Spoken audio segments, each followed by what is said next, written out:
Una vera e propria telenovela con i colpi di scena dietro l'angolo. Oggi un'altra puntata carica di contenuti e di tensione. Parliamo del mercato del venerdì di Agrigento, sospeso ormai da più di 2 mesi dall'amministrazione comunale, decisa a riportare ordine, sicurezza e legalità. E per farlo ha predisposto e messo in piedi un bando per l'assegnazione di 243 posti su un'area diversa, ora tutta pubblica, sempre nella zona dello stadio e Seneto. Ma i criteri sono diventati terreno di contrasto, non piacciono agli operatori che questa mattina si sono radunati nell'Aula Sollano, impedendo di fatto al dirigente alle attività produttive di Palazzo dei Giganti, Gaetano Di Giovanni, di svolgere le operazioni di sorteggio. Si è reso necessario anche l'intervento degli uomini della Digos per prevenire l'esasperazione degli animi. Insomma, un clima surriscaldato. Il sorteggio va bene, il problema sono i nuovi ingressi. I nuovi ingressi, bravo, perché ci sono persone che hanno i posti negli altri paesi e vogliono venire a fare il mercato qua. È giusto, però prima ci sistemiamo i vecchi, quelli che hanno fatto il mercato di Agrigento, e poi si sistemano loro. Prima era in graduatoria, con 196 posti era in graduatoria, ora l'hanno portato a 240 e sono escluso e non c'è motivazione. Adesso cosa farà? E quello è il ricorso.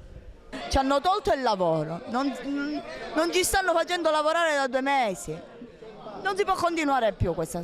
Cosa chiedete?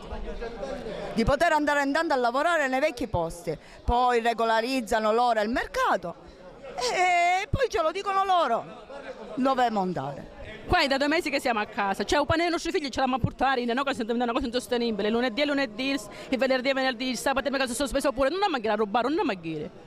Penalizzati al 100% perché sia tutta la cittadinanza di Agrigento sia noi operatori di mercato, perché già abbiamo i problemi della crisi, più si aggrava questo problema che non riescono a risolvere. Spero che l'amministrazione si decida a prendere una soluzione che sia decisa per tutti, sia per noi che per loro. Qual è la vostra richiesta?